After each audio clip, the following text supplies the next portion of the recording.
Assalamualaikum warahmatullahi wabarakatuh. Perkenalkan, nama saya Cinta Kartika SPDGR.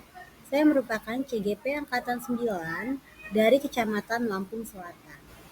Kali ini saya akan memaparkan video mengenai aksi nyata saya tentang diseminasi budaya positif di sekolah. Selamat menyaksikan. UPT Satuan Pendidikan SD Negeri 1 Jatibaru beralamat di Jalan Budi Santoso 2, nomor 4, Desa Jatibaru, Kecamatan Tanjung Bintang, Kabupaten Lampung Selatan. Saat ini, SD Negeri 1 Jatibaru di bawah pimpinan Kepala Sekolah Bapak Untung Subagio, SPD SD. Visi organisasi SD Negeri 1 Jatibaru adalah menjadikan sekolah yang berkualitas sehingga tercapai peserta didik yang bertakwa kepada Tuhan Yang Maha Esa, cerdas, terampil, dan peningkatan karakter bangsa.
Assalamualaikum warahmatullahi wabarakatuh. Waalaikumsalam warahmatullahi wabarakatuh. Kepada Kepala Sekolah SD Negeri 1 Jati Baru, Bapak Untung sebagai SPD SD yang saya hormati, dan kepada teman-teman rekan sejawat semua yang saya hormati dan saya sayangi. Tabi pun. Ya Bun. Pertama-tama mari kita panjatkan puji syukur atas hadirat Allah Subhanahu wa taala, karena berkat rahmat dan kasih sayangnya lah kita dapat berkumpul bersama-sama di sini dalam keadaan sehat tanpa kekurangan suatu apapun. Saya ucapkan terima kasih kepada Bapak Kepala Sekolah dan rekan sejawat semua telah hadir di sini dalam rangka pengimbasan ilmu yang saya dapatkan pada pendidikan guru penggerak. Di sini saya ingin menyampaikan bahwa saya tidak merasa lebih tahu dari teman-teman semua. Hanya kebetulan diberi kesempatan melaksanakan pendidikan di program guru penggerak. Dengan harapan semoga teman-teman kita semua nanti yang lain juga akan ikut menyusul mendapatkan ilmu-ilmu yang dapat berguna di program guru penggerak itu. Di sini jadi kita berdiskusi dan berbagi pengalaman ya Bapak Ibu ya. Baik, langsung saja. Di sini saya di program guru penggerak telah menyelesaikan satu modul. Jadi setiap kita telah menyelesaikan modul 1 itu ada tugas akhir melakukan aksi nyata atau pembebasan kepada teman-teman di sekolah kita masing-masing atau di instansi tempat kita bekerja. Di sini saya akan menyebarkan pemahaman mengenai budaya positif. Konsep inti budaya positif. Jadi ada beberapa poin yang akan saya sampaikan di sini. Poin-poinnya pertama, perubahan paradigma belajar. Jadi seperti yang kita ketahui, kita sekarang sudah di era merdeka belajar atau yang kita ketahui kurikulum merdeka. Jadi sudah pasti ada perubahan paradigma belajar dari cara mengajar kita yang dahulu ke cara mengajar kita yang sekarang. Kemudian ada pembahasan mengenai disiplin positif. Selanjutnya nilai-nilai kebajikan. Kemudian ada juga pembahasan mengenai kebutuhan dasar manusia. Kemudian memotivasi perilaku manusia. Posisi kontrol kita sebagai guru. Di sini nanti kita akan berdiskusi bersama posisi kontrol kita sebagai guru selama ini sebagai apa. Kita bisa koreksi diri kita masing-masing. Selama ini kita mengajar posisi kita itu sudah sebagai apa di posisi kontrol ini. Ada penjelasan. Kemudian ada keyakinan kelas. Selanjutnya yang terakhir segitiga restitusi. Jadi semua poin-poin ini yang telah saya dapatkan di pembelajaran guru penggerak pada modul 1.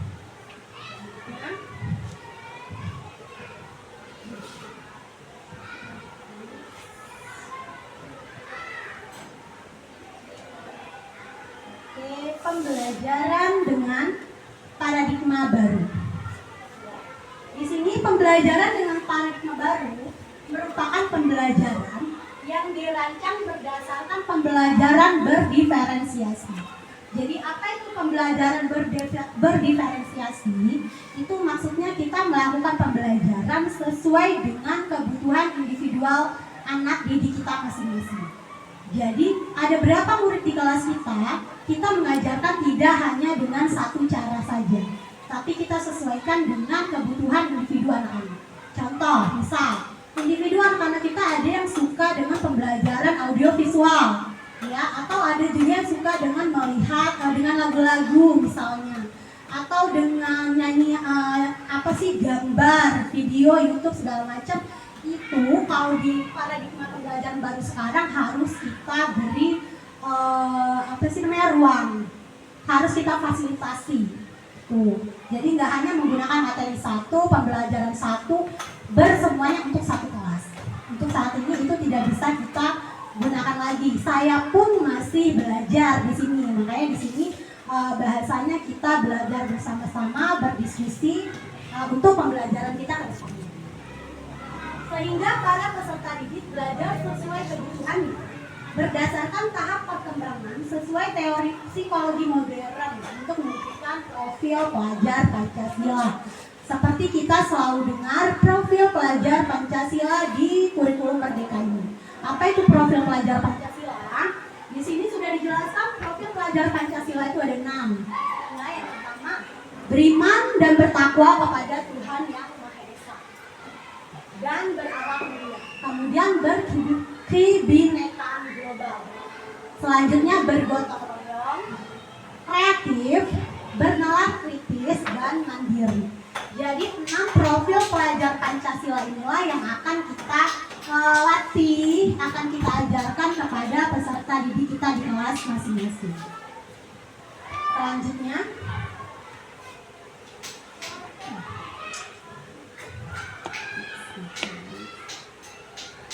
nah, pada saat ini kita banyak miskonsepsi. Apa itu miskonsepsi? Maksudnya mispemahaman ya, kesalahpahaman kita selama pengajaran kita sebelumnya.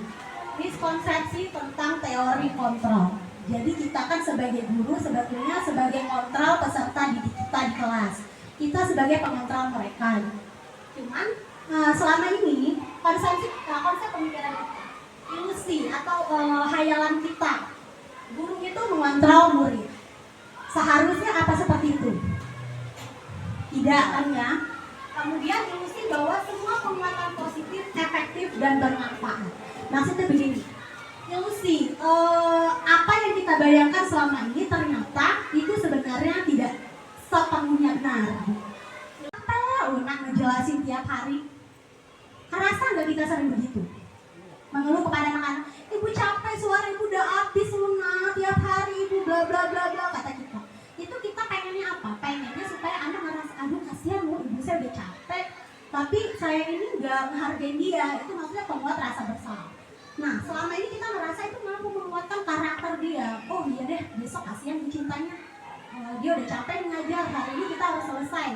Menurut kita begitu, ternyata tidak sepenuhnya betul.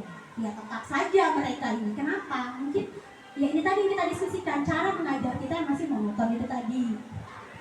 Selanjutnya, ilusi bahwa orang dewasa berhak memaksa. Itu jelas jelas salah ya. Gak mungkin kita sementara kita sebagai orang dewasa kita berhak memaksa. Maksudnya begini, kita dalam proses pembelajaran kita memaksa anak-anak untuk harus selesai materi ini sekarang juga. Itu dulu. Kalau dulu emang kita ke kelas, materi mengajar kita harus selesai, anak-anak nilainya harus bagus. Ternyata sekarang kita tidak bisa seperti itu, karena eranya juga berbeda.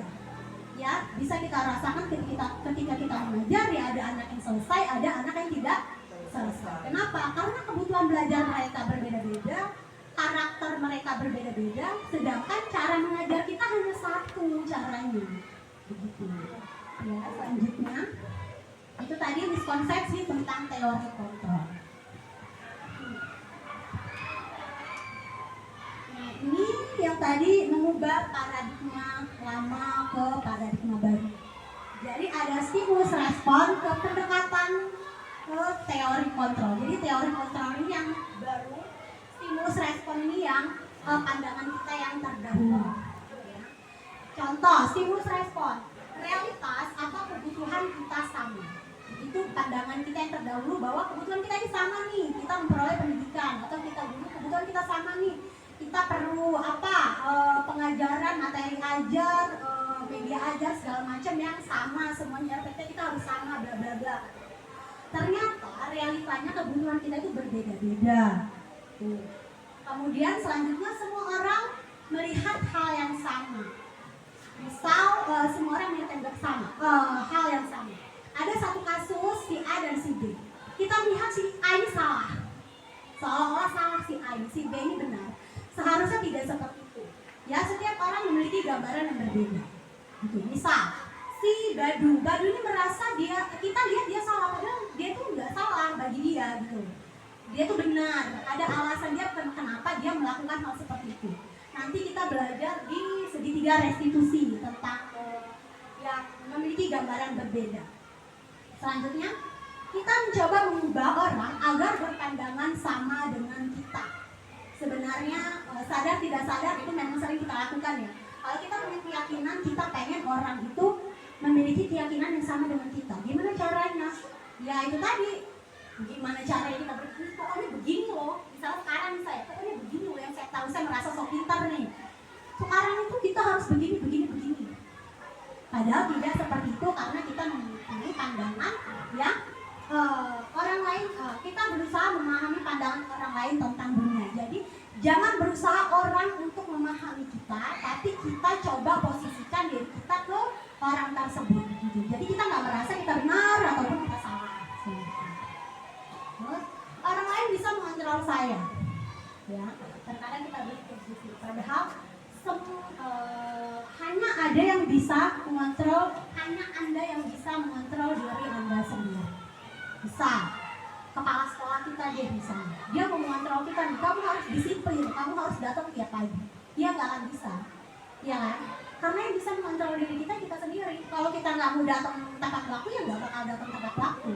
Mau sehebat apapun kepala sekolah itu ngancam kita, mau sehebat apapun kepala sekolah itu berbicara dengan kita, kalau kita nggak bisa mengontrol diri kita sendiri untuk datang tepat waktu, ya nggak akan terjadi.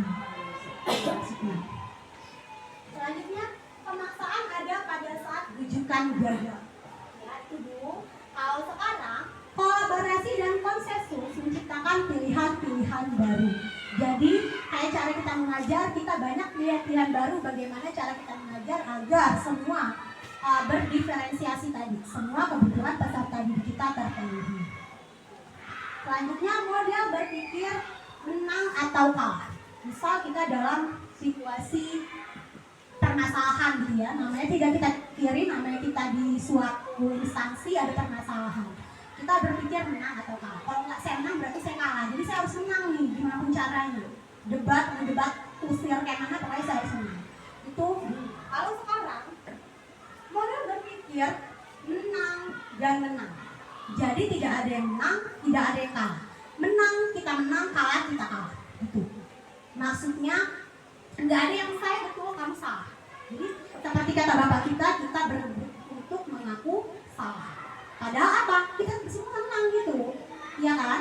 Kenapa? Karena kita tidak berebut untuk menang ataupun kalah itu tadi, tidak berebut berdiskusi yang hal-hal yang tidak penting untuk saat ini.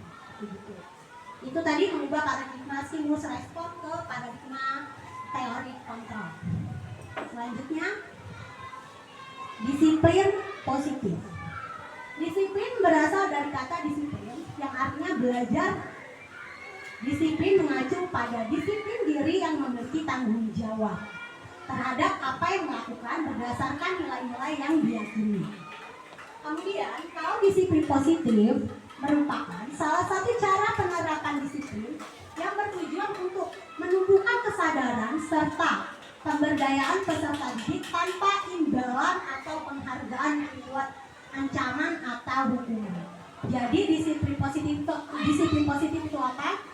Maksudnya kita berlaku disiplin tanpa ada embel-embel reward. Ya misalnya, saya mau ini deh ngerjain tugas cepat nomor 1 biar nanti dapat reward dari gurunya, dapat permen misalnya. Itu bukan disiplin positif namanya, karena disiplinnya masih nak ngejelasin tiap hari. Kerasa nggak kita sering begitu? Mengeluh kepada anak-anak, ibu capek, suara ibu udah habis lunak tiap hari, ibu bla bla bla bla, kata kita. Itu kita pengennya apa? Pengennya supaya anak ngerasa, aduh kasihan loh, ibu saya udah capek, tapi saya ini nggak menghargai dia. Itu maksudnya penguat rasa bersalah. Nah, selama ini kita merasa itu mampu menguatkan karakter dia. Oh iya deh, besok kasihan cintanya. Dia udah capek mengajar, hari ini kita harus selesai. Menurut kita begitu, ternyata tidak sepenuhnya betul. Ya tetap saja mereka ini. Kenapa? Mungkin ya ini tadi kita diskusikan, cara mengajar kita yang masih monoton itu tadi. Selanjutnya, ilusi bahwa orang dewasa berhak memaksa. Itu jelas jelas salah ya. Nah, mungkin kita sebagai orang dewasa kita berhak memaksa. Maksudnya begini, kita dalam proses pembelajaran kita memaksa anak-anak untuk harus selesai materi ini sekarang juga. Itu dulu. Kalau dulu emang kita ke kelas materi mengajar kita harus selesai, anak-anak nilainya harus bagus. Ternyata sekarang kita tidak bisa seperti itu karena eranya juga berbeda. Ya, bisa kita rasakan ketika kita mengajar ya ada anak yang selesai, ada anak yang tidak selesai. Kenapa? Karena kebutuhan belajar mereka berbeda. berbeda-beda, karakter mereka berbeda-beda, sedangkan cara mengajar kita hanya satu caranya. Begitu. Ya, selanjutnya itu tadi miskonsepsi tentang teori kontrol. Nah, ini yang tadi mengubah paradigma lama ke paradigma baru. Jadi ada stimulus respon ke pendekatan ke teori kontrol. Jadi teori kontrol ini yang baru, stimulus respon ini yang pandangan kita yang terdahulu. Contoh, stimulus respon, realitas atau kebutuhan kita sama. Itu pandangan kita yang terdahulu bahwa kebutuhan kita ini sama nih, kita memperoleh pendidikan, atau kita dulu kebutuhan kita sama nih, kita perlu pengajaran, materi ajar, media ajar segala macam yang sama semuanya, RPT kita harus sama, bla bla bla. Ternyata realitanya kebutuhan kita itu berbeda-beda. Kemudian selanjutnya semua orang melihat hal yang sama. Misal semua orang melihat hal yang sama. Ada satu kasus si A dan si B. Kita melihat si A ini salah. Seolah-olah salah si A ini, si B ini benar. Seharusnya tidak seperti itu. Ya, setiap orang memiliki gambaran yang berbeda. Gitu. Misal si Badu ini merasa kita lihat dia salah, padahal dia tuh nggak salah bagi dia gitu. Dia tuh benar. Ada alasan dia kenapa dia melakukan hal seperti itu. Nanti kita belajar di segitiga restitusi tentang yang memiliki gambaran berbeda. Selanjutnya, kita mencoba mengubah orang agar berpandangan sama dengan kita. Sebenarnya sadar tidak sadar itu memang sering kita lakukan ya. Kalau kita punya keyakinan, kita pengen orang itu memiliki keyakinan yang sama dengan kita. Gimana caranya? Ya itu tadi. Gimana caranya kita berpikir, pokoknya begini loh. Misalnya sekarang saya, pokoknya begini loh yang saya tahu, saya merasa sok pintar nih. Sekarang itu kita harus begini. Padahal tidak seperti itu karena kita mempunyai pandangan yang orang lain, kita berusaha memahami pandangan orang lain tentang dunia. Jadi jangan berusaha orang untuk memahami kita, tapi kita coba posisikan diri kita ke orang tersebut. Gitu. Jadi kita nggak merasa kita benar ataupun kita salah. Terus, orang lain bisa mengontrol saya. Ya, terkadang kita berpikir gitu. Padahal hanya ada yang bisa mengontrol, hanya Anda yang bisa mengontrol diri Anda sendiri. Bisa kepala sekolah kita dia bisa, dia mau mengontrol kita nih, kamu harus disiplin, kamu harus datang tiap pagi. Dia nggak akan bisa, ya kan? Karena yang bisa mengontrol diri kita sendiri. Kalau kita nggak mau datang tepat waktu, ya nggak bakal datang tepat waktu. Mau sehebat apapun kepala sekolah itu ngancam kita, mau sehebat apapun kepala sekolah itu berbicara dengan kita, kalau kita nggak bisa mengontrol diri kita sendiri untuk datang tepat waktu, ya nggak akan terjadi. Selanjutnya, pemaksaan ada pada saat rujukan gagal. Ya, itu dulu. Kalau sekarang, kolaborasi dan konsensus menciptakan pilihan-pilihan baru. Jadi, kayak cara kita mengajar, kita banyak pilihan baru bagaimana cara kita mengajar agar semua berdiferensiasi tadi. Semua kebutuhan peserta didik kita terpenuhi. Selanjutnya, model berpikir menang atau kalah. Misal kita dalam situasi permasalahan gitu ya, namanya tidak kita pikirin, namanya kita di suatu instansi ada permasalahan. Kita berpikir menang atau kalah. Kalau nggak saya menang berarti saya kalah. Jadi saya harus menang nih, gimana pun caranya. Debat, kusir kayak mana, pokoknya saya harus menang. Itu kalau sekarang model berpikir menang dan menang. Jadi tidak ada yang menang, tidak ada yang kalah. Menang kita menang, kalah kita kalah. Gitu. Maksudnya nggak ada yang saya betul, kamu salah. Jadi seperti kata bapak kita berebut untuk mengaku salah. Padahal apa? Kita semua menang gitu, ya kan?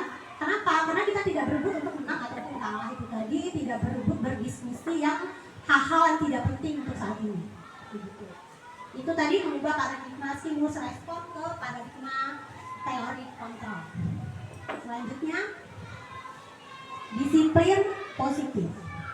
Disiplin berasal dari kata disiplin yang artinya belajar. Disiplin mengacu pada disiplin diri yang memiliki tanggung jawab terhadap apa yang dilakukan berdasarkan nilai-nilai yang diyakini.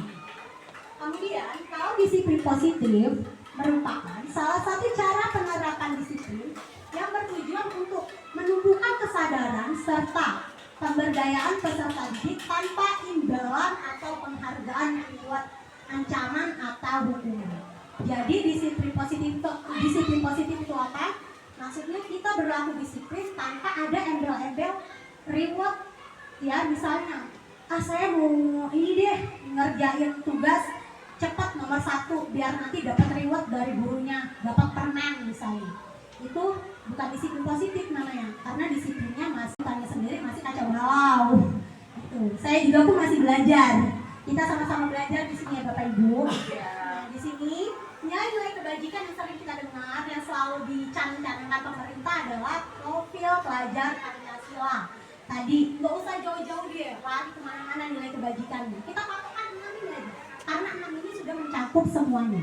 Ya, diberikan dan bertakwa kepada Tuhan yang Maha Esa dan berakhlak mulia. Itu tentu sebagai manusia kita yang pertama adalah ke yang di atas dulu, ke Allah Subhanahu Wa Taala, ke keyakinan kita masing-masing.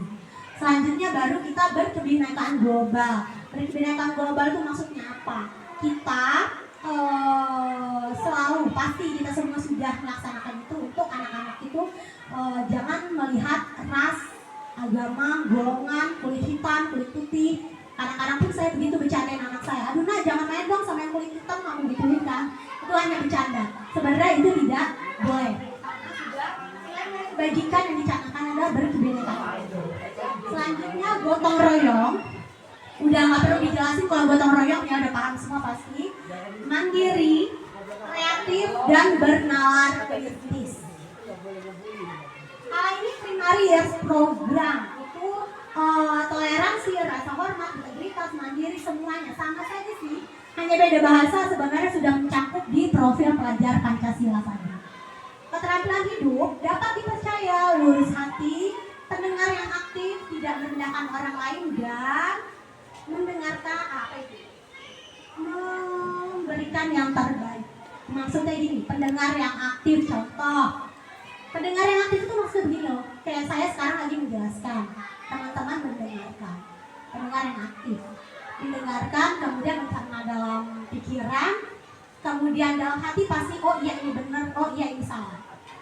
Begitu. Misalnya salah ya nggak apa-apa, boleh kita diskusi sama-sama. Jadi nggak semua yang saya omongin di sini benar juga. Ini sebenarnya pendapat saya atau pemikiran saya tentang ilmu yang saya dapatkan. Ya belum tentu juga semuanya benar. Maksudnya inilah pemikiran yang saya terima. Begitu. Selanjutnya ada kebutuhan dasar manusia. Ini juga materi yang saya dapatkan. Kebutuhan dasar manusia. Kita manusia semuanya pasti mempunyai kebutuhan dasar. Ya, kebutuhan dasar manusia adalah segala sesuatu yang kita lakukan untuk mendapatkan yang kita inginkan. Ya, seluruh tindakan yang kita lakukan memiliki tujuan tertentu dan semua usaha terbaik yang kita lakukan adalah dalam rangka agar kebutuhan dasar kita terpenuhi dengan baik. Betul, pasti agar semua keinginan kita terpenuhi dengan baik, kita akan melakukan berbagai daya upaya agar keinginan kita itu terpenuhi. Begitu kan ya? Ya dengan cara yang positif, tidak dengan cara yang negatif yang menghalalkan berbagai cara. Yang penting apa yang saya mau dapat gitu, tidak, tapi dengan cara yang positif. Selanjutnya, jadi kebutuhan dasar manusia ini ada beberapa kebutuhan dasar manusia. Ada 5 kebutuhan dasar manusia yang dapat kita pelajari di sini. Yang pertama itu bertahan hidup. Bagaimana kebutuhan dasar kita bertahan hidup, betul tidak? Betul ya. Yang masuk ke kebutuhan manusia bertahan hidup itu sandang, pangan, papan, atau makanan, pakaian, tempat tidur, keamanan dan kesehatan. Itu adalah kebutuhan kita untuk bertahan hidup. Pasti kita melakukan berbagai cara agar kebutuhan dasar kita di bertahan hidup ini dapat terpenuhi. Ya, kita pasti tidak, apapun permasalahan kita tidak mau putus asa gimana caranya supaya semua ini dapat kita penuhi. Selanjutnya kasih sayang dan rasa diterima. Ya. Nah, jadi 5 kebutuhan dasar manusia ini ada semua di peserta didik kita, Bapak Ibu. Jadi kita harus tahu, kita harus bisa menilai, oh anak saya ini kebutuhan dasarnya dia mana sih, 1, 2, 3, 4 atau 5. Baru nanti kita bisa mencari bagaimana cara kita untuk mengatasi si anak ini gitu. Jadi tiap anak itu kebutuhan dasarnya berbeda-beda. Nggak mungkin satu kelas 28 anak kebutuhannya hanya kasih sayang dan merasa diterima. Ada juga anak yang udah berlebihan kasih sayang dari rumahnya, ada, ya kan? Jadi dia tidak perlu cari-cari perhatian kita di kelas supaya diberi kasih sayang berlebihan oleh gurunya. Ya. Kemudian ada lagi penguasa. Apa itu penguasa? Penguasa itu harga diri. Jadi keinginan dianggap, memimpin, berprestasi, diakui, didengar. Jadi terkadang kalau anak kita bertengkar, berantem, kamu kenapa saya punya harga diri, Bu? Gitu-gitu bahasanya ya, udah kayak iya-iyanya kata kita kan. Ternyata itu yang benar, gak bohong. Dia punya kebutuhan dasar si penguasa ini tadi. Selanjutnya kebutuhan dasar kebebasan. Baik anak didik kita maupun diri kita sendiri sebagai peserta didik punya kebutuhan dasar kebebasan. Mandiri, memiliki pilihan, mencoba hal baru, mampu mengendalikan arah dirinya, itu adalah kebutuhan dasar termasuk di kebebasan. Selanjutnya yang kesenangan, ini kita semua pasti mau, biar nggak boring, biar nggak bete, ngajar di kelas bagaimana. Begitu juga anak-anak, biar nggak bosen di kelas, biar dia bisa terima pelajaran yang kita berikan. Apa sih yang kita berikan? Biar dia nggak bosen, ya kesenangan itu tadi. Anak-anak sekarang, mau dari SD, SMP, SMA, itu pasti sukanya bermain. Jadi bagaimana cara kita cari literasi, cari literatur, bagaimana cara mengajar bermain di dalam kelas biar anak-anak tidak bosan itu tadi. Makanya sekarang pasti kita sudah ingat yang namanya ice breaking, dikit-dikit ice breaking ya. Kalau kita lihat di media sosial, TikTok, YouTube, dan lain-lain, itu pasti banyak orang-orang yang mengupload atau menunjukkan ice breakingnya, kreatifannya masing-masing. Supaya apa itu? Supaya kebutuhan dasar peserta didiknya dapat terpenuhi, yaitu kebutuhan dasar akan kesenangan. Motivasi perilaku manusia. Ini juga motivasi perilaku manusia itu motivasi itu ada dua. Ada yang dari luar, ada yang dari dalam. Apa itu dari luar? Dari luar itu motivasi ekstrinsik. Ya, motivasi ekstrinsik. Jadi untuk menghindari ketidaknyamanan atau hukuman tadi udah saya jelaskan sedikit. Dia pengen datang ke sekolah tidak terlambat. Apa motivasinya? Supaya tidak dapat hukuman. Ya kan? Itu ekstrinsik. Jadi motivasi dari luar. Dia mau menyelesaikan tugas tepat waktu pada saat itu juga, tidak ditunda-tunda sampai besok. Kenapa dia begitu? Supaya dia tidak ditegur ibu gurunya. Itu kan, terkadang kita tanpa sadar, nah kamu ini, dia ngerasa gak nyaman karena didengar oleh teman-temannya. Kemudian ditertawakan teman sekelasnya, dia merasa tidak nyaman. Anak itu merasa dibully. Jadi supaya tidak terjadi demikian bagaimana? Ya saya harus selesai pekerjaannya. Tuh, jadi itu motivasi dari ekstrinsik. Kemudian ada lagi motivasi untuk mendapatkan imbalan dan penghargaan dari orang lain. Itu tadi saya harus cepat nih, saya harus bagus nih membuat karya ini. Misalnya kadang kita membuat proyek ya, anak-anak suruh buat apa gitu. Dia harus bagus. Apa motivasinya supaya dapat imbalan itu tadi? Imbalannya apa ya? Paling enggak tepuk tangan dari teman-temannya. Itu motivasi dari luar. Selanjutnya motivasi intrinsik. Tadi yang sudah kita bahas, motivasi dari dalam diri kita sendiri. Untuk menjadi orang yang mereka inginkan dan menghargai diri sendiri dengan nilai-nilai yang mereka percayai.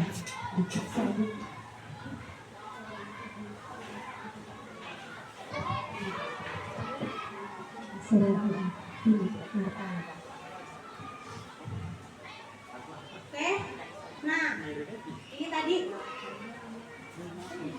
kita bisa mengkoreksi diri kita masing-masing ya Bapak Ibu ya. Di sini kalian namanya yang sudah saya bilang di poin awal tadi 5 posisi kontrol kita sebagai guru.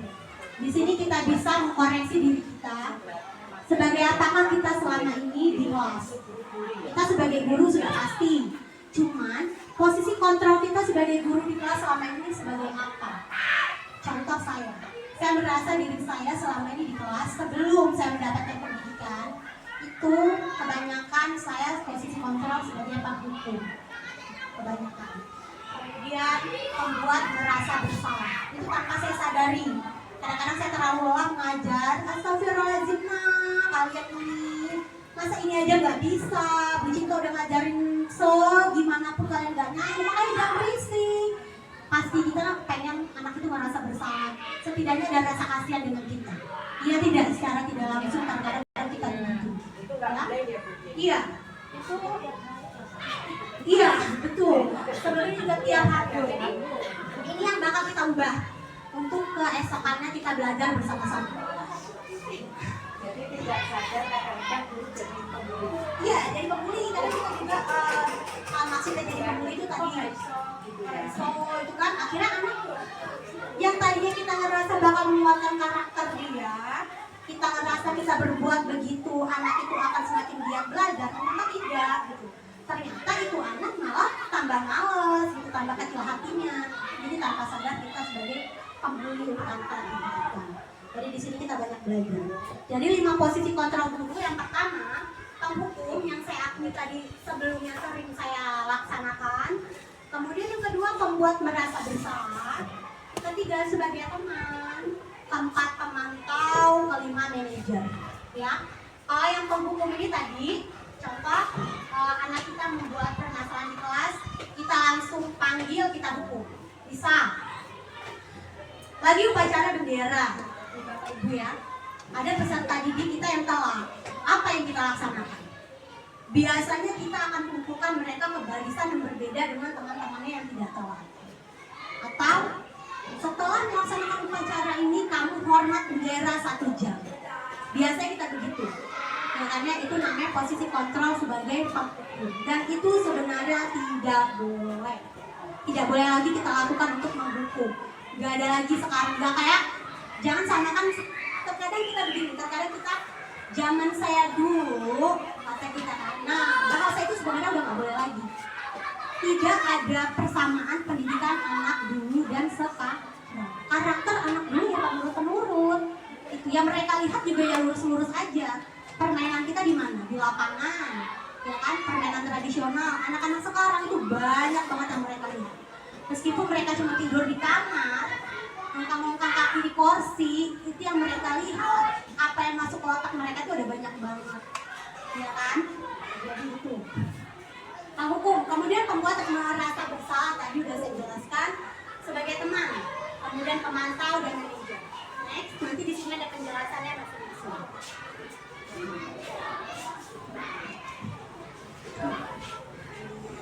Kita bisa koreksi diri kita masing-masing ya. Selama ini kita sebagai posisi kontrol yang bagian. Nah, ini contoh penerapan 5 posisi kontrol. Kasusnya, siswa tidak memakai atribut lengkap saat upacara bendera. Sering ya? Sering siswa itu yang harusnya pakai topi, dasi, sepatu hitam, kaos kaki putih, begitu. Datang tepat waktu. Sering anak itu melakukan pelanggaran tidak memakai atribut lengkap saat upacara bendera. Apa yang kita lakukan? Kita memberi hukum. Jadi posisi kontrol itu sebagai apa? Memberi hukum. Hormat bendera selama 1 jam. Anak sekali itu anak orang kita suruh hormat bendera. Sebenarnya manfaatnya nggak sih? Malah menyakiti fisik dia. Kita anak apakah besok saya ini enggak, malah dendam gitu dulu kerja amat. Orang saya kan dulu sarapan dulu kapannya. Untung saya mau masuk sekolah. Si anak itu dalam pikiran. Kemudian buat merasa bersalah yang seperti yang sudah saya jelaskan tadi. Berapa kali ibu harus memberitahu kamu selalu saja mengecewakan ibu. Contohnya. Jadi bahasa-bahasa yang seperti ini dengan intonasi yang lemah lembut, pelan kita berikan ke anak-anak, padahal dalam hati greget kan. Nah itu pembuat rasa bersalah. Selanjutnya ada lagi posisi kontrol yang kedua sebagai teman. Nah ini yang paling bagus sih ya, sepertinya ya. Siapa sih yang nggak suka diajak sebagai teman kan, dikondisikan sebagai teman. Kalau sebagai teman itu biasanya kita, contoh nih, jika ada kasus yang anak tidak memakai atribut lengkap, ibu akan bilang lagi, ayo dong, itu aturan sekolah, tolong bantu ibu ya. Atau kita bilang gini, oh ya sudah nggak apa-apa, lain kali jangan lupa lagi ya nak, itu kan sebagai teman. Bisa besok anak udah ya, kemarin saya udah dimaafin nih, masa hari ini saya nggak ini sih, udah pakai kasihan ibu guru, bisa bilang kayak gitu sebagai teman. Dengan diminta yang apa sih, itu namanya sebagai teman. Iya, kalau kita muka, mata, ngotot segala macam ya itu penghukum, balik lagi kita ke paradigma awal penghukum itu tadi. Kemudian pemantau ini kita pasti sudah paham apa sih pemantau. Jadi memperhatikan, sudah kita lihat dari kemarin-kemarin si anak ini. Jadi nggak sekonyol-konyol saat itu kita lihat langsung kita hukum tidak. Kalau pemantau, kamu sudah melanggar peraturan sekolah. Ya? Jadi kita diskusi sama anak, kita berdialog gitu. Kalau teman tadi kan hanya sekedar oh ya sudah kita memaafkan, kita legowo nih dengan harapan si anak tidak akan mengulangi keesokan hari. Kalau pemantau itu kita sudah memantau ini anak sudah berapa kali minggu nih mereka tidak membawa atribut yang lengkap, sudah diajak sebagai teman masih tidak digubris atau tidak berguna gitu ya, tidak membawa manfaat yang kita inginkan, maka kita tanya di sini, kamu tahu nggak sih konsekuensinya apa? Jadi selama ini kan kita menjelaskan langsung ya, misalnya, oh anak kamu kalau nggak selesai pelajaran ini, kamu ibu kasih hukuman ini, gitu kan? Konsekuensinya ini.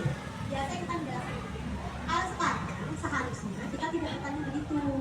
Kita sebagai penonton. Jadi kita yang bertanya, mereka jawab sendiri. Itu ibu. Jadi kamu tahu nggak konsekuensinya apa? Bukan konsekuensinya kalau kamu telat kamu berdiri di lapangan, hormat bendera, itu kita kasih tahu. Kalau memantau itu kita tanya ke mereka biar mereka sendiri yang menjawab. Jadi kayak coaching gitu loh Bu. Misal ada orang yang bertanya solusi sama kita nggak langsung berikan solusi ke mereka. Tapi kita tanya lagi ke mereka, menurut kamu bagaimana? Baiknya seperti apa?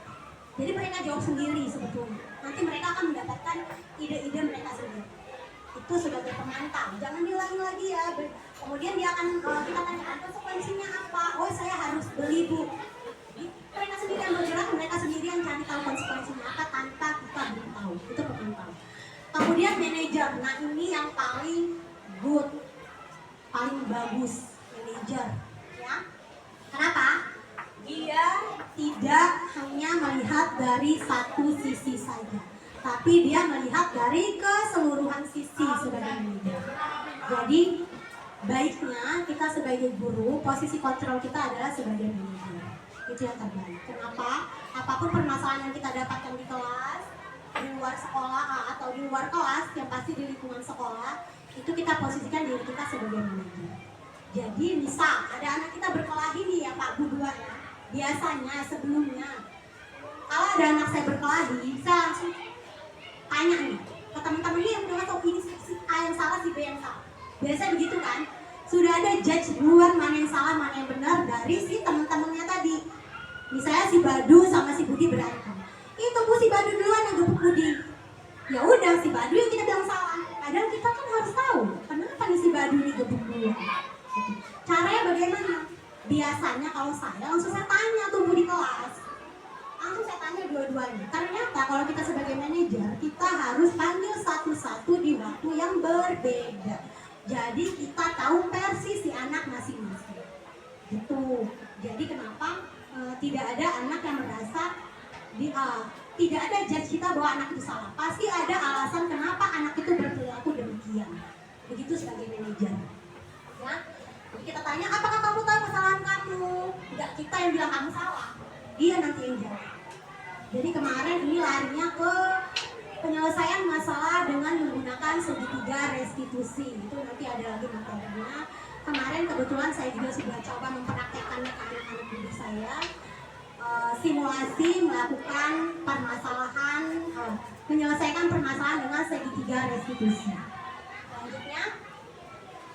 Hal ini tentang pembentukan keyakinan kelas. Sekarang saya tanya, apakah kita sudah punya di kelasnya masing-masing tentang keyakinan kelas? Belum kan ya? Belum. Kebetulan saya juga sebelum mendapatkan ini juga saya nggak tahu apa itu keyakinan kelas. Yang kita tahu apa? Peraturan kelas. Iya kan? kita pasti buat peraturan kelas kita di kelas itu apa. Apa sih beda peraturan kelas dengan keyakinan kelas? Saya bagi sedikit, istilahnya berbagi ya Ibu ya, berbagi.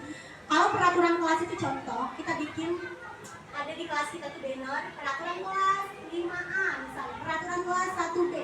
Tidak boleh datang terlambat. Tidak boleh jalan-jalan di kelas. Gitu ya, atau benar. Jadi dia netral, dia tidak di posisi salah atau dia tidak di posisi benar. Kita sedang berdialog dulu nih, apa sih masalahnya? Begitu.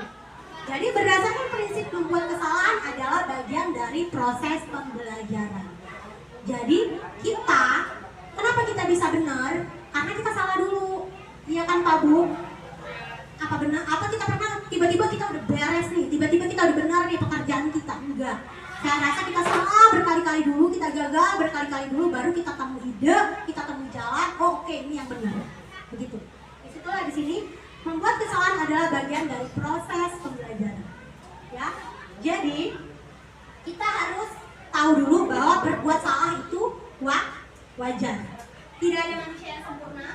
Kemudian kita bilang ke anak-anak, oh nah, ibu juga pernah kok berbuat kayak gitu. Jadi kenapa? Kita itu menstabilkan identitas anak itu dulu bahwa oh ya wajar kok perbuatan ini. Jadi dia nggak kecil hati itu tadi. Biar dia ngerasa temen dulu sama kita nih. Misalnya mencontek dia. Ibu Cinta juga pernah nyontek gitu kan. Ibu Cinta juga pernah nih dipanggil kayak gini. Tapi dari dipanggil ini ibu jadi mau, ibu jadi belajar gitu. Selanjutnya, tidak mau mencari siapa yang salah, tapi ingin mencari solusi dari permasalahan ini. Tanpa kita sadari, kadang kalau anak berantem, kita tuh pengen tahu aja nih mana yang benar, mana yang salah. Iya kan? Kemudian kita ngecap si A ini salah. Besok nanti kalau ada permasalahan, pasti si A nih yang salah. Orang dia yang bandel gitu. Padahal itu nggak benar seperti itu. Ya. Selanjutnya, kamu berhak merasa begitu. Jadi maksudnya begini, kamu berhak merasa begitu. Dia ini diganggu temennya, misalnya ya kayak kemarin saya buat satu simulasi contoh, si Calita ini nggak bawa pensil, nggak bawa pulpen, kemudian dia pinjem nih sama temennya si Resti. Simulasi yang saya buat kemarin ya Ibu ya, contoh pinjem sama si Resti. Resti ini nggak mau ngasih dia, entah kenapa dia nggak mau ngasih. Akhirnya si Calita ini kesel, jadi dia rebut kasih pena ini. Bagi Calita, saya ini udah izin, masa nggak dikasih sih? Akhirnya dia rebut sama dia. Nah, jadi Calita tidak merasa bersalah. Yang si pemilik pensil pun tidak merasa bersalah, dia orang saya nggak mau ngasih, begitu kan? Ya itu tadi. Jadi kamu melakukan karena mempertahankan. Ini yang validasi tindakan yang salah. Setelah menstabilkan identitas, kita validasi lagi. Ya, validasi itu berdasarkan prinsip setiap perilaku berupaya memenuhi sesuatu kebutuhannya. Kayak tadi si Calita tadi, dia ngerebut nih. Kenapa dia ngerebut? Karena ngomong baik-baik gak dikasih. Ya saya rebut lah Bu, kata dia gitu bahasanya. Jadi dia ada alasan untuk memenuhi kebutuhan dia tadi. Apa bahasa kita untuk validasi tindakan yang salah apabila kita sedang menyelesaikan permasalahan? Contoh, kamu pasti punya alasan melakukan hal itu. Kita tanya dulu nih, kamu punya alasan kan melakukan hal itu? Iya Bu, saya sudah pinjam baik-baik Bu, tapi nggak dikasih. Ya udah saya rebut. Sesimpel itu pemikiran anak-anak, ya kan? Dia nganggap dia nggak salah.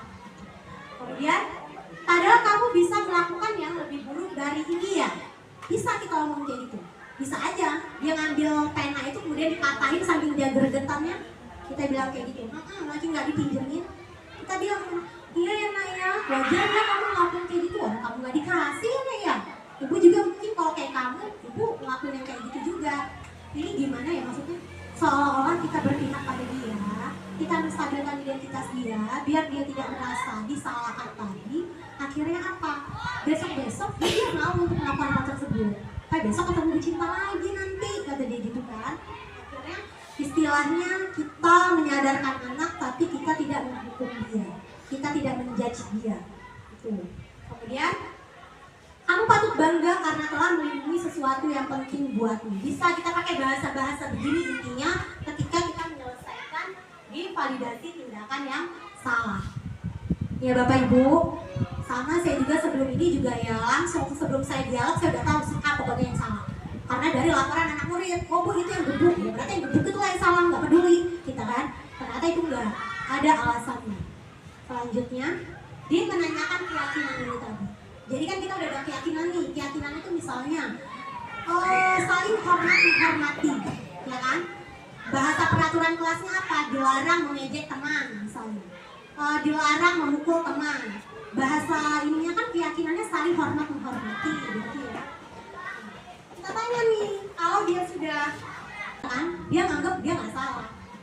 Kemudian, padahal kamu bisa melakukan yang lebih buruk dari ini ya. Bisa kita ngomong kayak gitu. Bisa aja dia ngambil pena itu kemudian dipatahin sambil dia gregetannya. Kita bilang kayak gitu, lagi nggak dipinjemin. Kita bilang, iya ya Naya, wajar ya kamu ngelakuin kayak gitu. Orang kamu nggak dikasih ya ya. Ibu juga mungkin kalau kayak kamu, ibu ngelakuin yang kayak gitu juga. Ini gimana ya maksudnya? Seolah-olah kita berpihak pada dia, kita menstabilkan identitas dia, biar dia tidak merasa disalahkan tadi. Akhirnya apa? Besok-besok dia mau untuk melakukan hal tersebut. Besok ketemu cinta lagi nanti, kata dia gitu kan. Akhirnya istilahnya kita menyadarkan anak, tapi kita tidak menghukum dia, kita tidak menjudge dia. Itu. Kemudian kamu patut bangga karena telah melindungi sesuatu yang penting buatmu. Bisa kita pakai bahasa-bahasa begini intinya ketika kita menyelesaikan validasi tindakan yang salah. Ya Bapak Ibu, sama saya juga sebelum ini juga ya langsung sebelum saya dialog saya udah tahu sikap pokoknya yang salah. Karena dari laporan anak murid, oh Bu itu yang gebuk, ya berarti yang gebuk itu lah yang salah, nggak peduli kita kan.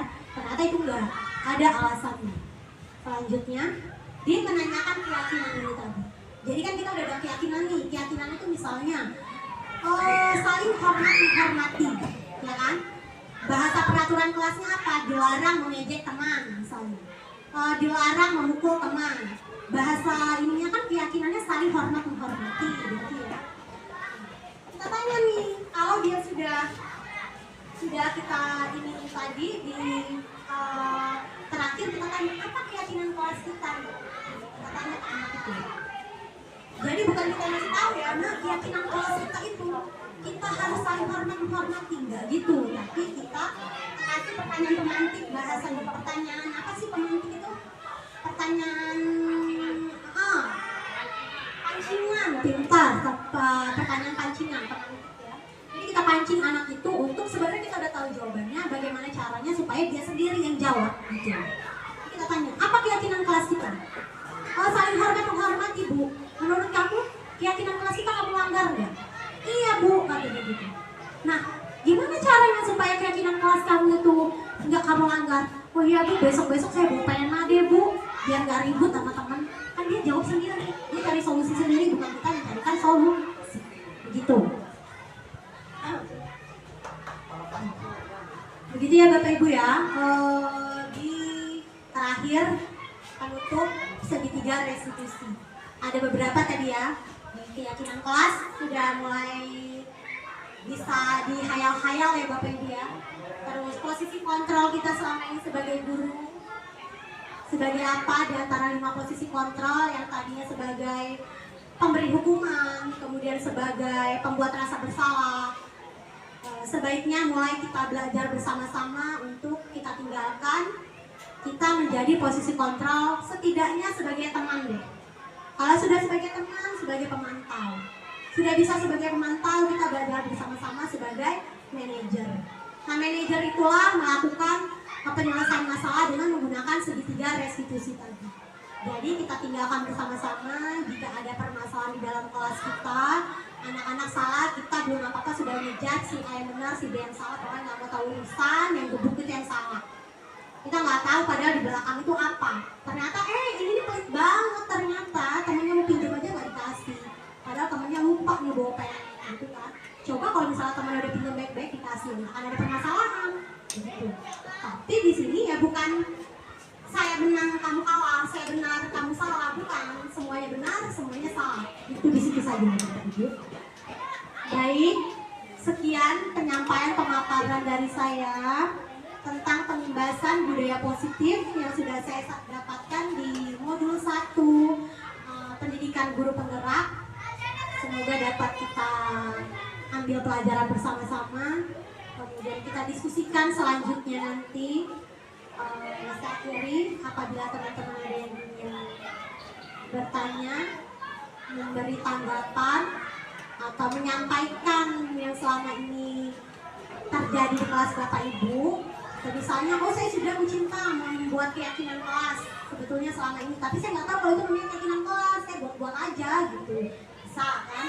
Misalnya, oh Bu Cinta, posisi kontrol saya selama ini udah sebagai manajer kok gitu, saya selama ini nggak sebagai penghukum. Ya bagus, alhamdulillah, berarti good ya. Begitu boleh. Bagi teman-teman yang ingin memberi tanggapan, saya persilakan. Untuk itu saya akhiri dulu pemaparan materi dari saya. Saya ucapkan terima kasih. Wabillahi taufiq wal hidayah. Wassalamualaikum warahmatullahi wabarakatuh.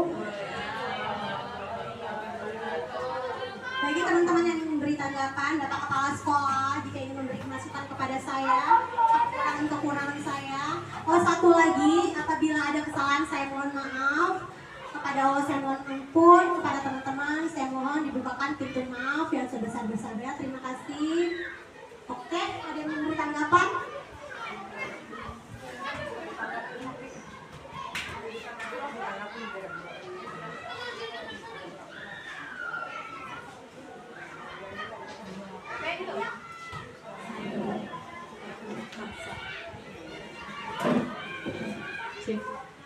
Assalamualaikum warahmatullahi wabarakatuh. Waalaikumsalam warahmatullahi wabarakatuh. Ya, terima kasih Bu Cinta atas pemaparannya. Menurut kami sangat bagus sekali, ilmunya sangat bermanfaat sekali. Yang Ibu paparkan barusan ini membuka mata kami kalau ternyata kami itu tidak seperti itu. Masih adalah kekurangannya. Next, mungkin nanti kami sedikit belajar lah dari Ibu. Nah, kita sama-sama belajar, sama-sama berdiskusi. Kalau untuk kayak kesepakatan kelas, mungkin di kelas saya itu sudah, cuma mungkin kata-katanya saja yang keyakinan kelas.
Sampai jumpa kembali pada video-video pembelajaran